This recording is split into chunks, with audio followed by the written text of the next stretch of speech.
네, 안녕하십니까. 토다일의 오종원입니다. 오늘 기아 자동차 니로 EV 타고 시승을 진행해 볼까 합니다. 지난 연초에 기아가 니로 신형 니로를 출시를 했는데요. 그 전기차 모델입니다.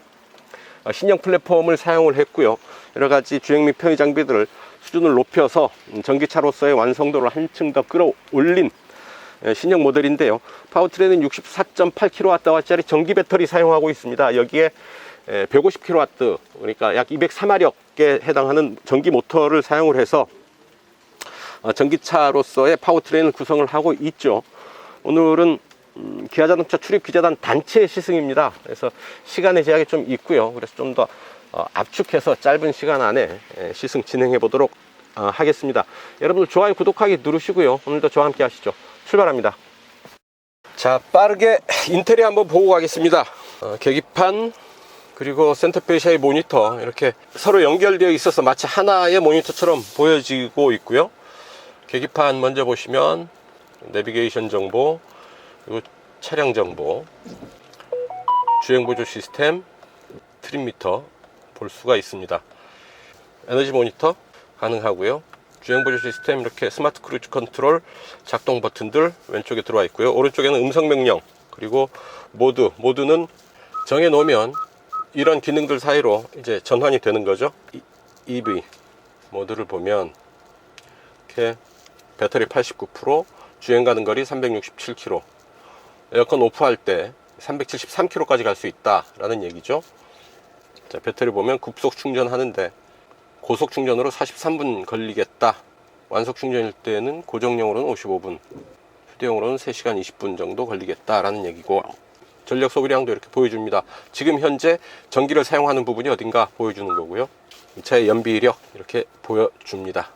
배터리 잔량 한도, VTL 전기장치를 차에 전원을 이용을 할 때 20%까지는 남겨둬라 라는 얘기죠. 혹은 30%, 40%까지는 남겨놓고 나머지를 이제 VTL로 사용을 할 수 있게 허용해 주는 겁니다. 충전 배터리 설정할 수 있고요. 급속 충전 100%까지 해라, 혹은 90%까지 해라, 이렇게 할 수 있는 거죠. 완속 충전도 마찬가지입니다. 충전 전력, 배터리 컨디셔닝 모드, 기온이 낮을 때 배터리 온도를 최적화 주는 거죠. 유틸리티 모드, 캠핑, 장시간 정차 등과 같이 주행이 필요 없을 때 전기 장치를 장시간 사용할 수 있게 해주는 유틸리티 모드입니다. 스마트 회생제동 강도도 강하게, 보통 부드럽게 하고요. 내비게이션 연동해서 할 수도 있습니다. 안드로이드 오토 또는 애플 카플레이 가능하고요. 빌트인 캠 있습니다. 빌트인 캠 작동하게 되면 연비가 좀 더 안 좋아집니다.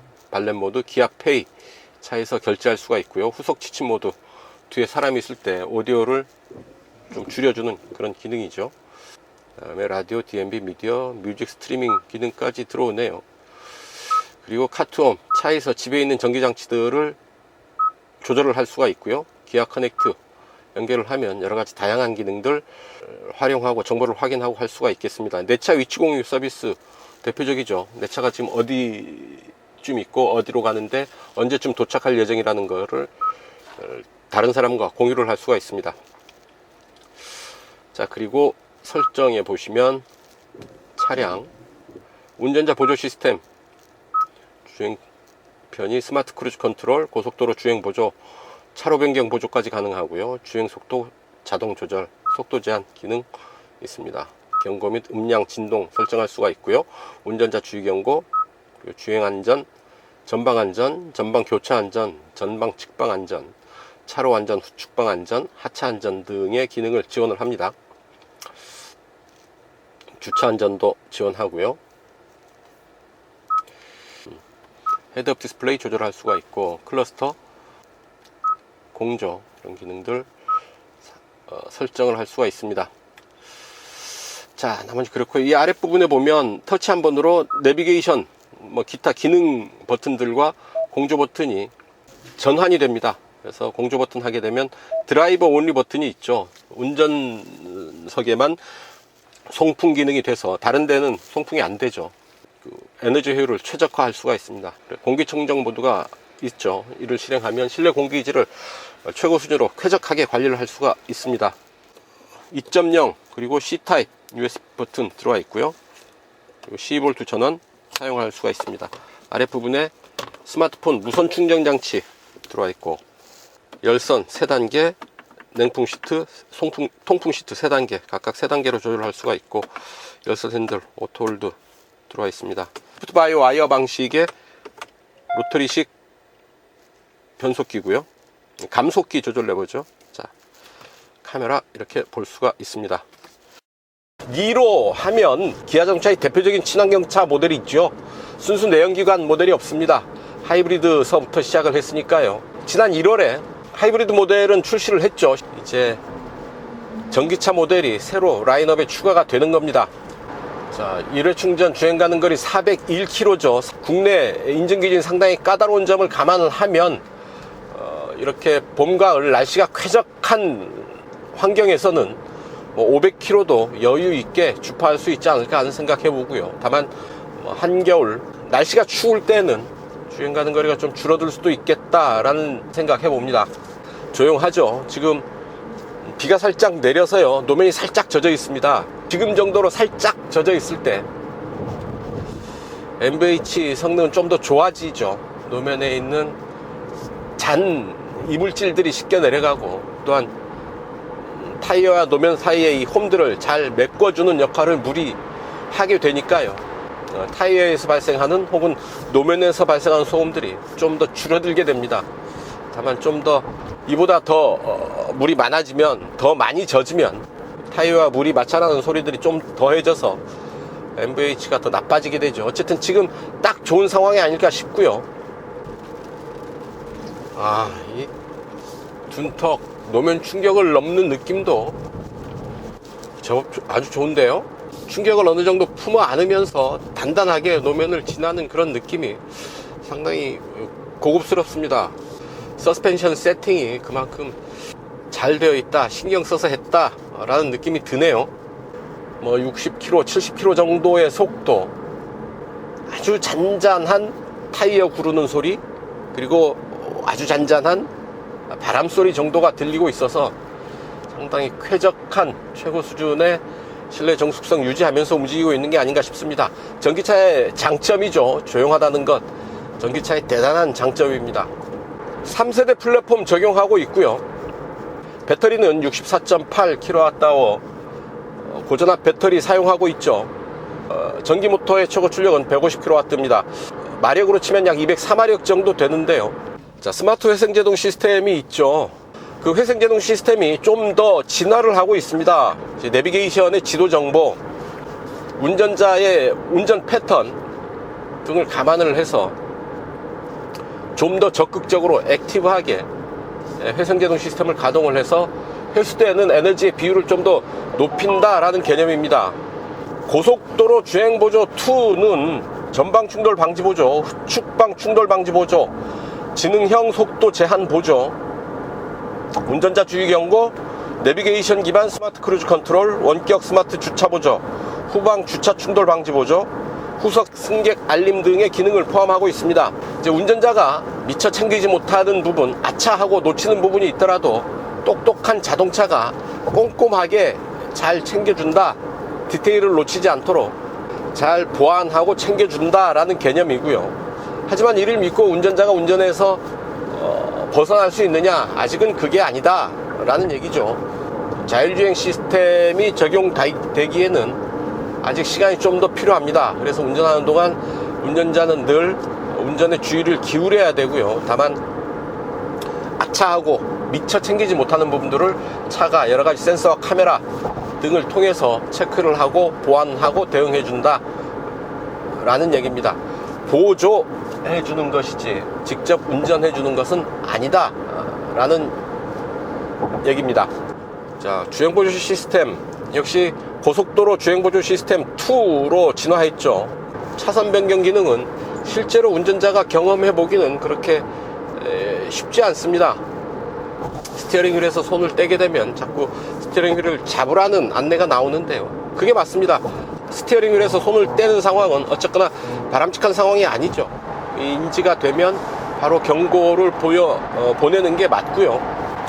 다만 이를 확인하고 싶은 운전자의 어떤 호기심, 스티어링 휠을 그래서 손을 떼서 이게 직접 작동하는지 확인하고 싶은 소비자의 호기심을 만족시키기 위해서는 여러 가지 조건이 잘 맞아야 됩니다.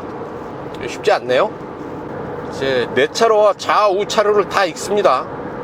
하지만 차종을 구분하지는 않네요. SUV, 세단까지는 그렇다 치더라도 트럭, 대형 버스는 구분하면 좋겠는데요. 자, 카메라 앞에서 잠깐 속도를 줄여주는 센스 있고요. 차로의 중앙을 정확하게 인식하면서 움직이고 있고요. 앞뒤와의 차간 거리도 정해진 구간 안에서 정확하게 유지하고 있습니다. 자, 속도를 좀 내봅니다. 쭉쭉 가속을 해보는데요. 힘있게 가속을 해 나가는데 차체가 상당히 가볍네요. 그리고 흔들림이 그렇게 크지 않습니다. 노면의 굴곡을 따라서 살짝 위아래로 기분 좋게 흔들리는 정도의 느낌은 있지만 그게 불안할 정도는 아니고요. 또한 전기차 특유의 가속 느낄 수 있습니다. 또한 앞에 터널이 스스로 차창을 닫습니다. 뒷차창이 닫혔죠. 이런 기특한 기능 가지고 있습니다. 내비게이션의 주행 정보를 미리 파악을 하고 이에 맞춰서 대응을 하는 거죠. 이제 터널을 통과하고 나면 원래대로 차창을 다시 열어주게 됩니다. 자, 다시 차창을 열고 있죠. 어쨌든 이렇게 차가 점점 더 똑똑해지고 있는 것은 여러가지 차 내에 들어와 있는 여러가지 주행 정보, 지도 정보, 운전자의 주행 패턴, 주행 환경 뭐 이런 부분들을 차가 종합적으로 정보를 인지하고 판단을 해서 거기에 맞게 대응을 해 나간다라는 얘기죠. 그만큼 차가 인식하는 정보의 양이 많아지고 그만큼 정확한 판단, 좀 더 똑똑한 대응을 해주고 있다라는 얘기입니다. 진화한다는 얘기죠. 배터리 관리도 그렇습니다. 목적지를 정하고 갈 때 이 배터리 잔량으로 거기까지 못 간다라는 상황이 되면 중간에 충전소를 추천을 하고요. 또한 충전소를 목적지로 설정을 하게 되면 아 이거 곧 충전을 하겠구나 라고 해서 배터리를 조금 따뜻하게 데워주죠. 배터리가 좀 적정 온도에 있을 때 충전 효율이 높아지거든요. 이렇게 좀 더 스마트하게 똑똑하게 전기차가 진화를 하고 있는 겁니다. 회생제동 시스템은 또한 이 패들 시프트를 통해서 작동을 할 수가 있습니다. I 페달이 켜졌다 메시지가 뜨죠. 이제 원 페달로 주행이 가능합니다. 이제 가속 페달을 쭉 밟으면 달려가고요. 페달에서 발을 떼면 이렇게 감속이 일어나죠. 마치 뒤에서 누가 잡아 당기는 것처럼 살짝 제동을 하는 것처럼 차의 속도가 줄어들게 됩니다. 페달 하나로 주행할 수 있다고 해서 원 페달 혹은 기아는 이를 다시 I 페달 드라이브로 명명했는데요. 어쨌든 페달 하나로 주행할 수 있다라는 것 또한 전기차니까 가능한 일이다 싶습니다. I 페달이 작동이 되면 회생제동 시스템이 맥스로 가죠. 그리고 I 페달 꺼짐, 이렇게 회생제동의 단계를 패들 시프트를 통해서 조절을 할 수가 있겠습니다. 전륜구동이죠. 사륜구동만큼의 안정감에는 미치지 못하겠지만 전륜구동 치고는 상당히 우수한 수준의 주행 안정감 보여주고 있습니다. 계기판 보지 않고도요, 헤드업 디스플레이가 아주 선명하게 앞차창에 띄워져 있어서 전방을 주시한 채로 필요한 주행 정보들 확인하면서 움직일 수가 있을 테고요.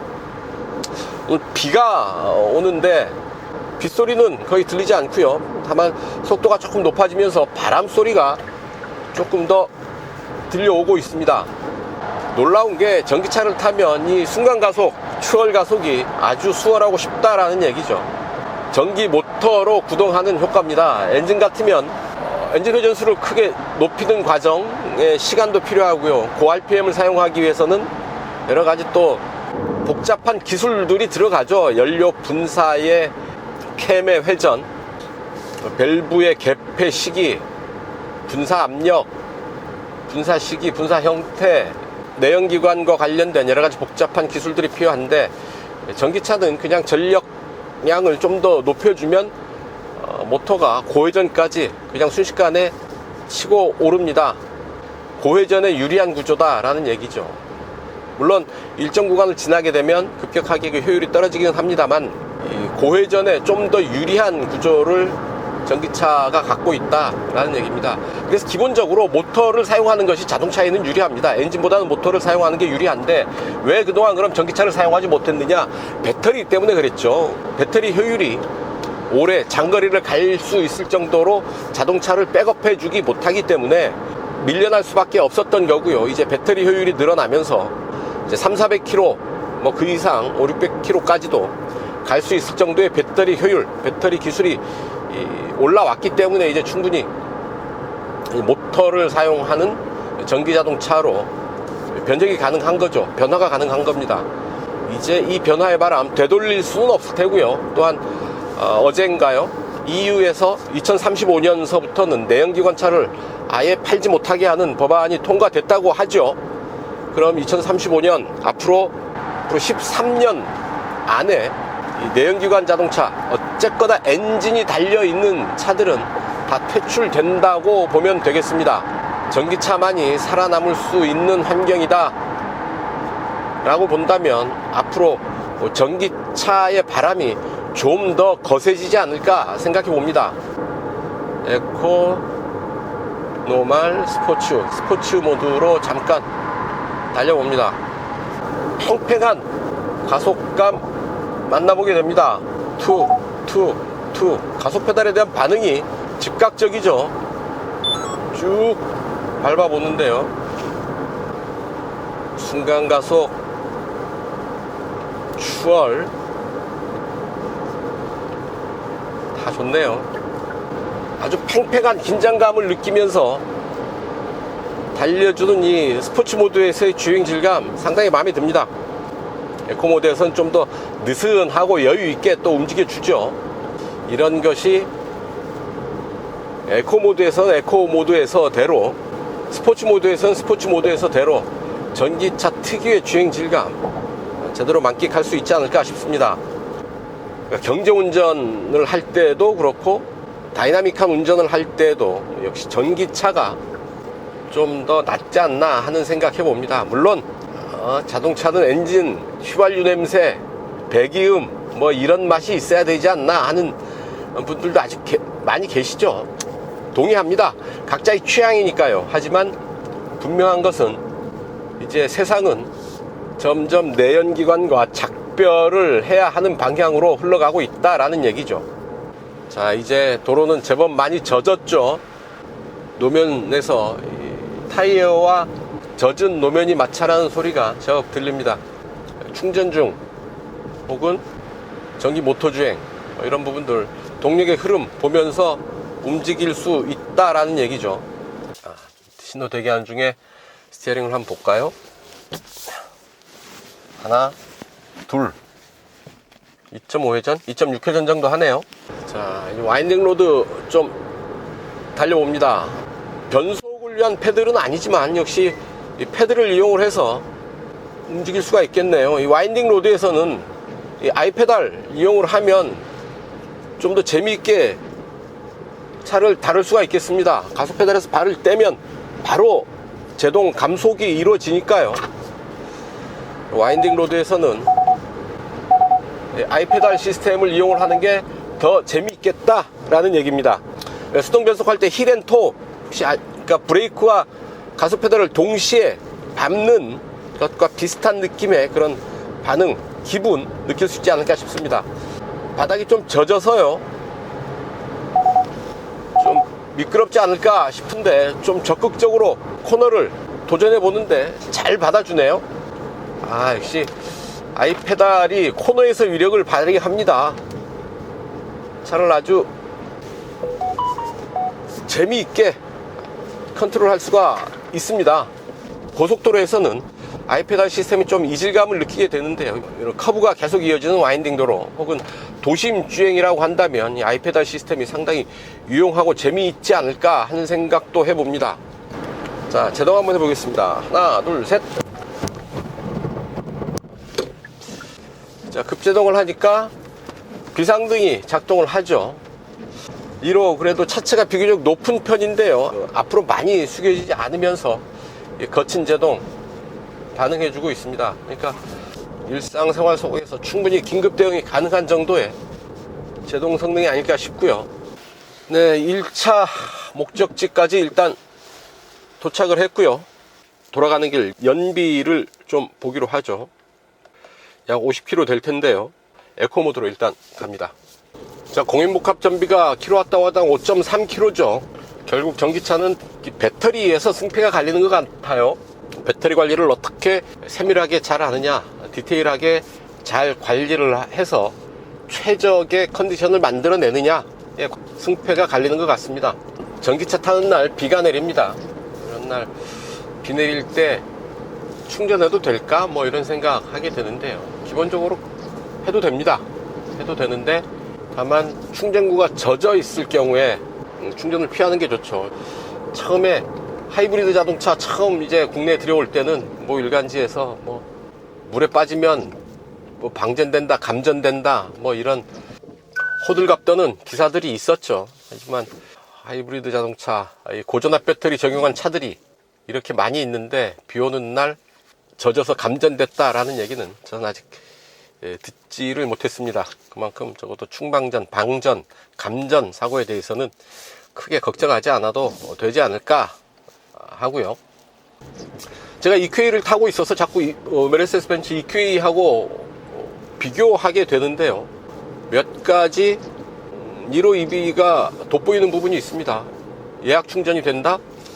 놀랍게도 EQA 예약 충전이 안 됩니다. 그래서 심야 전기를 이용하기 위해서는 밤 11시에 사람이 직접 내려가서 코드 꼽고 충전을 진행시켜야 됩니다. 좀 의외죠. 니로 EV 같은 경우는 꽂아놓고 예약 걸어놓으면 그 시간이 되면 충전을 시작하죠. 예약 충전이 되고요. V2L 기능, 차의 배터리를 이용을 해서 다른 전기장치를 사용을 할 수 있다는 건 대단히 큰 장점이 아닐까 싶습니다. V2L 기능을 장착한 차들이 현대기아 말고는 찾아보기가 어렵죠. 거의 없습니다. 이 개념은 동일본 대지진 나고 이럴 때 어떤 그 재난 상황에서 전기차를 활용하는 방안으로 V2L 기능이 시작이 됐는데 여기에 힌트를 얻어서 현대기아차가 좀 더 적극적으로 발전을 시키고 있는 게 아닌가 생각해 봅니다. 어쨌든 상당히 편리한 기능이라는 점은 분명해 보이고요. 이륜구동인데요. 전기자동차에서 사륜구동은 또 다른 의미가 있습니다. 사륜구동은 고성능의 의미를 가지고 있죠. 사륜구동을 위해서는 차축의 모터를, 앞뒤 차축 모두에 모터를 적용을 해서 사륜구동을 구현을 해야 되는데 그렇게 되면 당연히 고성능이 될 수밖에 없는 거죠. 전기자동차에서의 사륜구동은 고성능이다 라고 받아들이면 될 테고요. 니로 EV 같은 경우에는 그렇게 고성능일 필요까지는 없겠다. 대신에 배터리가 바닥에 깔려 있어서 어떤 이륜구동, 내연기관 이륜구동보다는 훨씬 더 우수한 주행질감 맛볼 수 있기 때문에 주행안정감에서 좀 손해를 보는 거 아니냐 하는 생각은 굳이 할 필요는 없겠다라는 얘기죠. 판매 가격이 기본형 4,852만원, 어스 같은 경우에 5,133만원인데요. 여기에 정부와 지자체 보조금 받으면 뭐 700만원에서 1,000만원 사이에서 소비자 부담이 좀 덜어질 테니까요. 4,000만원대에서 구매할 수 있는 전기차라고 볼 수 있겠습니다. 충전 문제 때문에 불편을 걱정하시는 분들이 있죠. 물론 아주 편리하지는 않습니다. 불편하고요. 공용 충전기를 사용할 수밖에 없는 분들이라고 한다면 여러 가지 좀 애로사항이 있을 수밖에 없는데요. 완속 충전기를 회사에서나 집에서나 좀 이용할 수 있는 상황이라고 한다면 전기자동차 상당히 편리하게 이용할 수 있지 않을까 싶고요. 전용 완속 충전기를 설치할 수 있는 분들이라고 한다면 바로 전기차 구매하십시오. 돈 버는 길입니다. 1년에 전기자동차 세금이 13만원에 불과하죠. 연료비, 전기요금이 아무래도 휘발유보다는 싸고요. 요즘 휘발유값 고공행진하고 있는데 전기차가 그나마 연료비도 많이 쌉니다.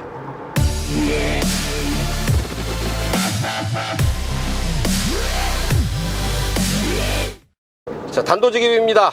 기아 니로 EV 타면서 느꼈던 사소한 불편함 혹은 아쉬움 몇 가지 말씀을 드릴 텐데요. 음성 명령 시스템은 상당히 똑똑합니다. 아주 많은 기능들 수행하지만 다만 그 음성 명령 시스템을 음성으로 활성화시킬 수가 없습니다.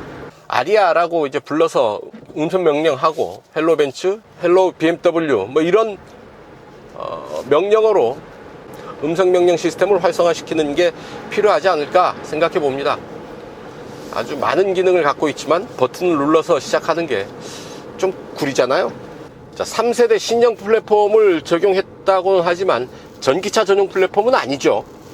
이 플랫폼을 가지고 하이브리드, 플러그인 하이브리드 모델과 같이 공유를 합니다. 결국 엔진이 들어가는 차와 이 전기차가 플랫폼을 공유한다라는 얘기죠. 결국은 전기차 플랫폼을 적용했을 때 누릴 수 있는 이점을 놓칠 수밖에 없다라는 얘기죠. 이를테면 공간을 최적화할 수가 있습니다. 배터리를 바닥에 완전히 밑으로 깔고 앞, 뒤로 차축을 휠베이스를 쭉 벌려 놓으면 실내 공간을 이보다 훨씬 더 넓게 사용할 수 있게 되겠죠. 전기차 전용 플랫폼을 사용을 했을 때 그런 이점을 누릴 수 있다라는 얘기입니다. 하지만 하이브리드, 플러그인 하이브리드가 사용하는 플랫폼을 같이 사용하다 보니 공간의 효율성이 좀 떨어질 수밖에 없죠. 누릴 수 있는 이점을 누리지 못하는 그런 부분이 있습니다. 신형 플랫폼을 사용을 했지만 특히 전기자동차의 입장에서는 그 신형 플랫폼의 한계 분명히 있겠다라는 말씀 드리겠습니다. 신형 니로 EV 좀 더 경쟁력 있는 전기자동차로 거듭나지 않았나 싶습니다. 일단 디자인서부터 세련됐죠.